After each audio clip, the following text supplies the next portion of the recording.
കൂടെ രണ്ട് കപ്പല് പോയി കപ്പല് മുട്ടി രണ്ട് ഈച്ച തോലുരിഞ്ഞ് ചെണ്ട പൊതിഞ്ഞ് ചെണ്ട മുണ്ട് കേട്ടപ്പം മാനമിടിഞ്ഞ്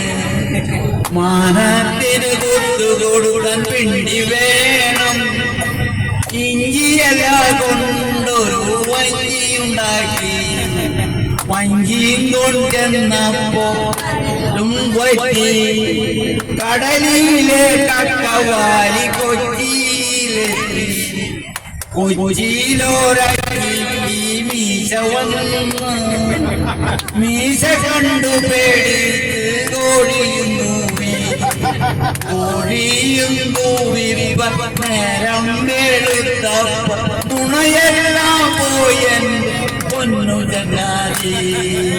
മോതിരത്തിന് കല്ലുവെച്ച തുണ പറയണ കേൾക്കണം കൂട്ടുകാർ